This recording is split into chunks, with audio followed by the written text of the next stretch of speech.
Welcome to CRE Fast 5 and today's look at the retail recovery by the numbers.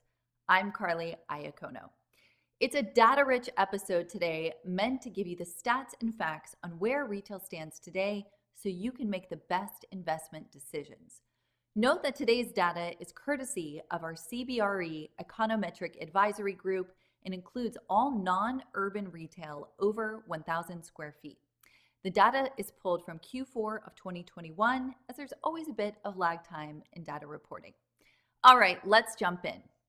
Total retail sales ended the year up to the tune of 16.9% year over year.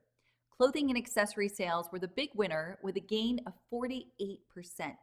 Now, the fact that consumers are buying more clothes as they do more outside the home isn't really shocking, but how much more is impressive.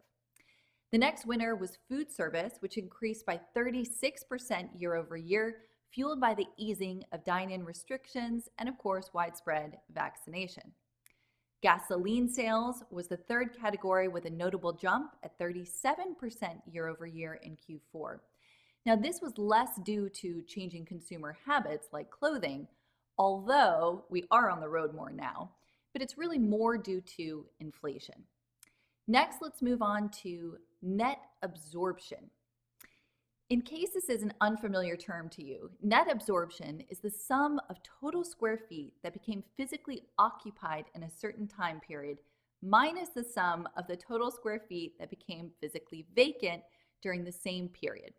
Net absorption remained positive for the fifth consecutive quarter in a row, which means retail vacancy is decreasing. So after previously recording 7.1 million square feet of negative net absorption in 2020, meaning that 7.1 million square feet of retail became available in 2020, the tides have now turned. The retail sector gained considerable ground in 2021 with nearly 100 million square feet of positive net absorption, the highest annual total since 2016. In fact, retail availability is now at a 10-year low at only 5.6%. What's driving vacancy down is really a confluence of high leasing activity and limited new supply. Now, if you were to add back in urban storefronts, the data would likely shift a little as that category has been hit pretty hard in certain cities. Lifestyle and mall was the only other category which was included in the data, which had negative absorption in both the fourth quarter and for the year overall. Availability in that category increased 40 basis points in Q4 alone to 6.9% as traditional mall tenants explored new formats for expansion. The next thing we'll take a look at is retail supply. New construction deliveries remain muted with both the Q4 and annual totals at their lowest levels in the past 10 years. The 23.5 million square feet delivered in 2021 was a decrease of 36% from 2020 and 49% down from 2019. So the dearth of new prime space has certainly boosted occupancy levels. Now, rising costs for construction materials may further constrain new construction projects in the coming quarters, and obviously there's a significant lead time in construction, so I wouldn't be surprised if we see even lower delivery numbers for 2022, given the challenges with construction in the past year.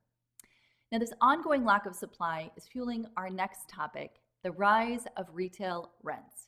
Simply put, low vacancy is driving up retail rents. Overall asking rent increased by 1.6% year over year in Q4 to $21.87 per square foot. Rent growth has eclipsed the long-term average for 2 consecutive quarters and shows no sign of stopping, which of course is great news for landlords. I hope today's episode was helpful as you consider your long-term investment strategy in retail. If you'd like a more individualized look at the market, feel free to give me a call. That was CRE Fast 5. I'm Carly Iacono. I'll see you next week.